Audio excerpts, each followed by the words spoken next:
Empresário campinense morre em acidente no estado do Maranhão. Polícia detalha a prisão de homem acusado de estuprar e engravidar a própria filha. No Dia Nacional do Livro, conheça a história de duas jovens que são apaixonadas por leitura. E ainda, as novidades de 13 campinense que seguem na preparação para as próximas partidas das séries C e D do Brasileirão. Hoje é quinta-feira, 29 de outubro de 2020. O Borborema Notícias está no ar.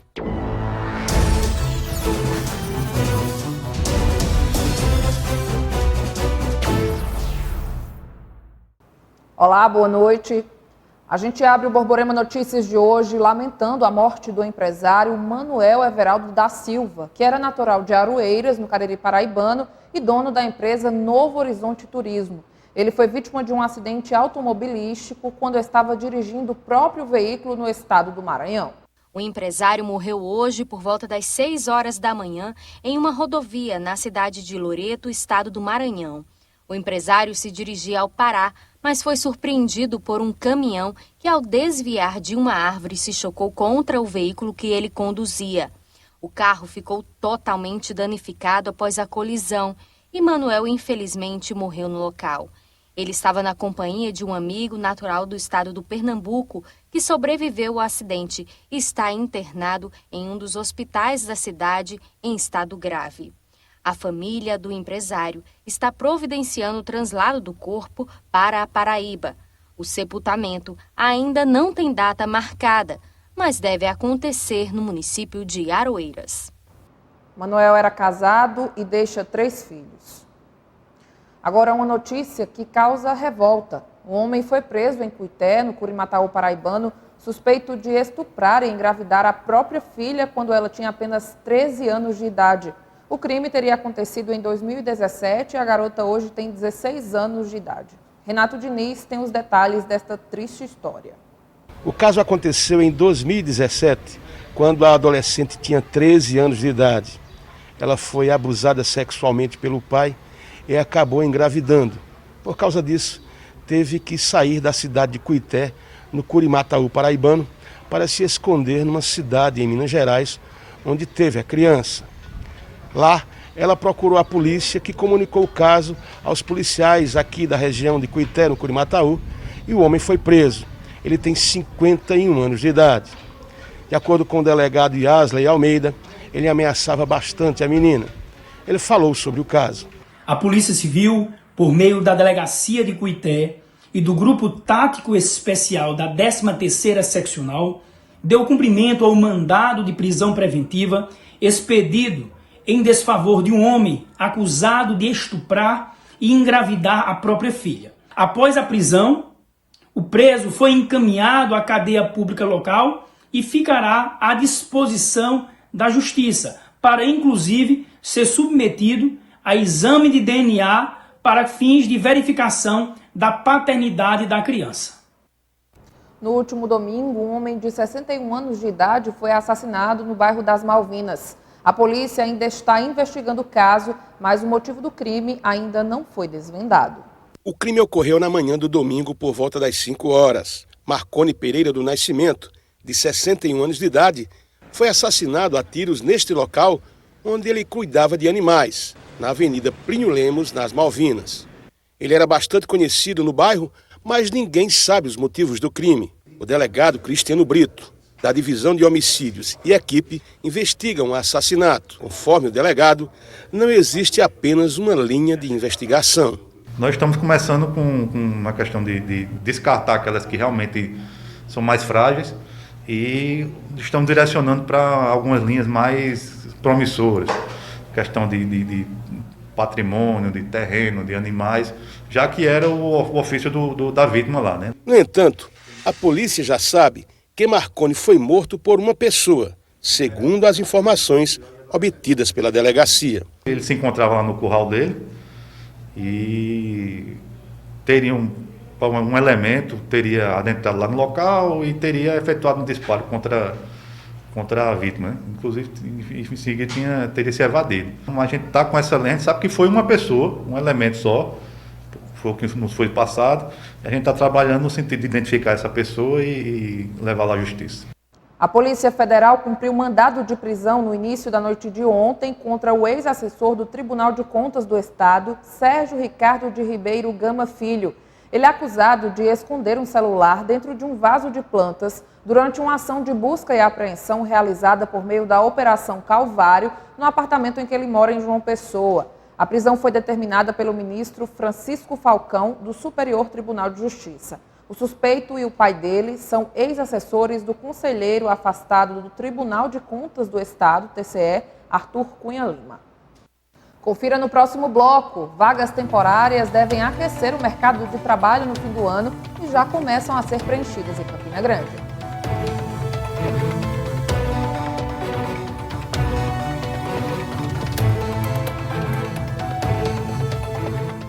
Estamos de volta e temos uma boa notícia para quem busca uma oportunidade de emprego. É que com a proximidade do fim de ano, as vagas temporárias já começam a ser preenchidas. Só no comércio de Campina Grande a expectativa é de 300 vagas. Renan ficou desempregado logo depois do início da pandemia. O motivo foi a crise econômica causada pelo coronavírus. Como foi para você poder retomar suas atividades profissionais agora, já na reta final do ano e, claro, com uma grande expectativa de um 2021 muito melhor? Sim, graças a Deus ele deu a oportunidade, primeiramente a Deus, que comecei realmente a trabalhar com uma coisa que já tem experiência, certo?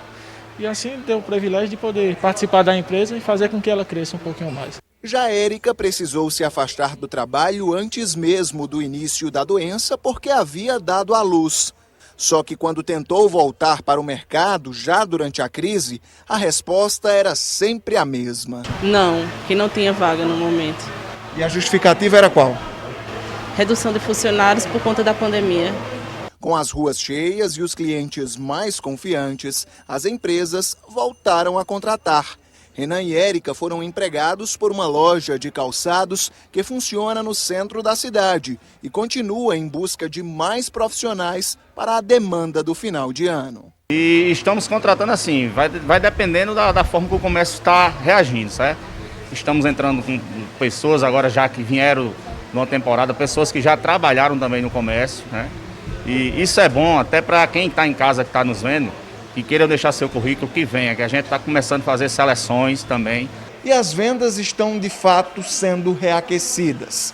De acordo com a Câmara de Dirigentes Lojistas de Campina Grande, entre 250 e 300 pessoas estarão sendo contratadas para os famosos empregos temporários somente no comércio de Campina Grande para este fim de ano. A gente acredita que ela vai girar em torno aí de 250 a 300 empregos temporários, né, principalmente para o varejo. A indústria em si ela vem numa evolução, né, para que a coisa vá acontecer. Faltam alguns insumos no mercado, né, e isso deixa um pouco a desejar, mas de fato em relação ao varejo a expectativa é positiva porque já está vendo aí algo entrando na normalidade. De volta ao mercado e agora com um filho, Érica vai trabalhar para impressionar e transformar o trabalho temporário em permanente. Com certeza, dar o meu melhor para que isso possa acontecer. E entrar 2021 com emprego garantido. Garantido. Entrar 2021 com emprego garantido já. Vamos falar agora de eleições 2020.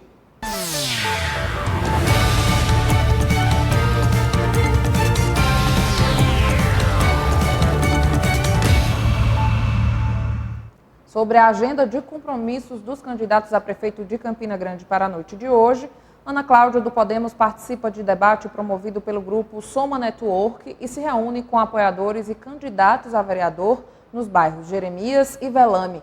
Bruno Cunha Lima, do PSD, também irá ao debate promovido pelo grupo Soma Network e depois cumpre a agenda privada. Inácio Falcão, do PCdoB, participa do debate promovido pelo grupo Soma Network. Edmar Oliveira, do Patriota, também participará do mesmo evento. Olímpio Rocha, do PSOL, participa de debate promovido pelo grupo Soma Network e depois se reúne com apoiadores no bairro dos Cuités. Arthur Bolinha, do PSL, estará no debate promovido pelo grupo Soma Network e se encontra com lideranças no Jardim Paulistano.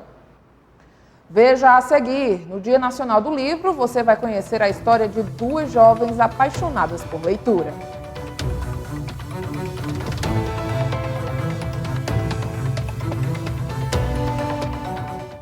gente volta falando de futebol. A Série C do Brasileirão trouxe movimentação no presidente Vargas. Após reunião entre Frontini e a diretoria executiva do 13, ficou definido que o jogador não permanece com o Galo da Borborema para a sequência da Série C, restando apenas os trâmites burocráticos para a rescisão definitiva. Frontini saiu, mas o Galo anunciou a contratação do zagueiro Wesley, de 27 anos, como novo reforço do Alvinegro para a sequência do Campeonato Brasileiro Série C. Natural de Salvador, o atleta iniciou sua carreira na Bahia, tendo defendido a Jacuipense e o Atlântico. No Campeonato Paraibano 2020, o atleta foi destaque na competição, sendo eleito um dos melhores zagueiros ao lado dos defensores do 13. Wesley já chegou ao PV e foi integrado ao elenco.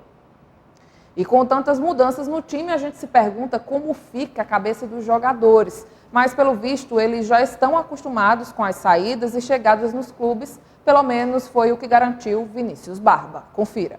Faz parte no mundo do futebol, sair jogador, vir jogador, mas a gente tem a total confiança que é o que a diretoria está fazendo é em pró grupo, em pró diretoria, em pró comissão.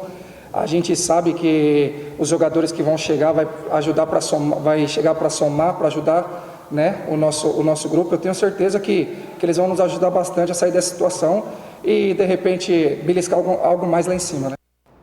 Já o Campinense joga no próximo sábado contra o Atlético de Cajazeiras, às 4 da tarde, no Amigão, aqui em Campina Grande.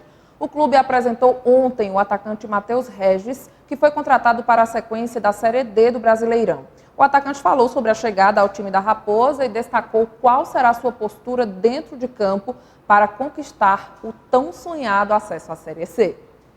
Eu sou um jogador bastante objetivo. Tenho da minha força a velocidade, finalizo super bem e darei o meu máximo ao Campinense. Estou super bem, creio que posso ajudar sim no jogo do sábado. Posso correr por todos os meus companheiros, posso ajudá-los sim dentro de campos e a expectativa é que eu possa estrear sábado. Hoje, dia 29 de outubro, é Dia Nacional do Livro. E na reportagem de Sabrina Lima, vamos conhecer duas jovens que são apaixonadas pela leitura. Eles são fontes de conhecimento e diversão. É como dizem, livros são a melhor forma de viajar pelo mundo sem sair de casa. Foi assim, através da leitura de uma ficção, que Nilmara iniciou o hábito de ler na adolescência, por influência de uma amiga. Apenas aos 15 anos, que eu estava entrando no ensino médio, veio a onda do Crepúsculo, né? Então, muita gente estava lendo, estava comentando, assistia aos filmes e etc. E eu ali, né, boiando na história. E a minha vizinha, que era minha amiga, que era minha vizinha, ela tinha esse livro e ela sempre lia e comentava, você tem que ler, é muito bom. Quando eu terminar, eu te empresto. Tá certo, eu vou dar essa chance, eu vou ler. E aí ela terminou, me emprestou. Eu li o primeiro, eu li o segundo, eu li todos. E eu sei que eu gostei muito. Hoje, a jornalista tem uma pequena coleção particular de livros. Alimenta essa devoção com uma meta anual de leitura. Assim que acaba o ano, eu faço o balanço dos meus livros. Teve ano que eu já li 30, 25, é pouco ainda, tem gente que lê muito mais. Só que tem que ver também o tempo, né? Às vezes, quando eu estudava, eu lia mais até pela academia, né? Para quem gosta de livros, esse espaço aqui é um mundo mágico. Daqueles que a gente se perde por horas. A Lusca trabalha nessa livraria há 3 anos e frequentemente responde a mesma pergunta. É um mundo mágico? Com certeza.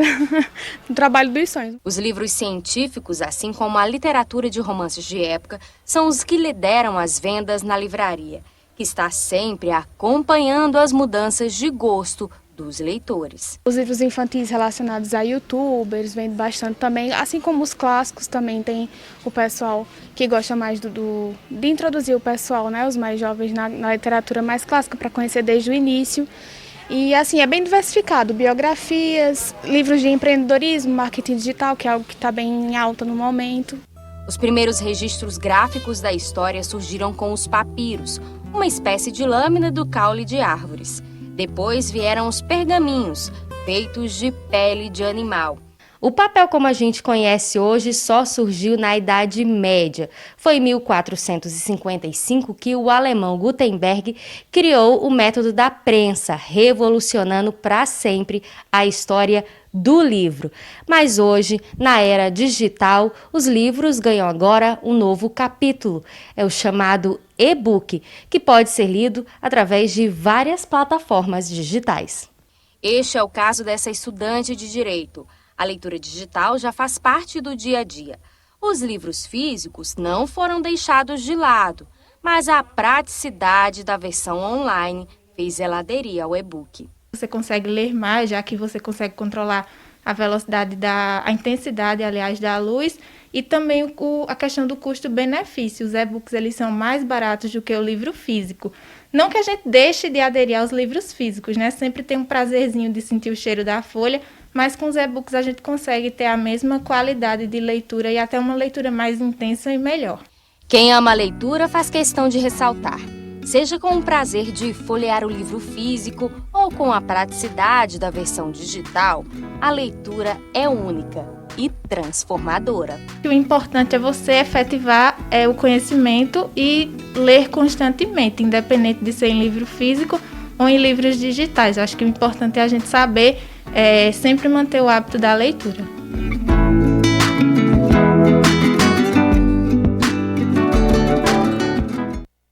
O Borborema Notícias fica por aqui. A gente volta a se encontrar amanhã aqui na TV Borborema, sempre a primeira. Você fica agora com o SBT Brasil. Muito obrigada pela sua companhia e boa noite.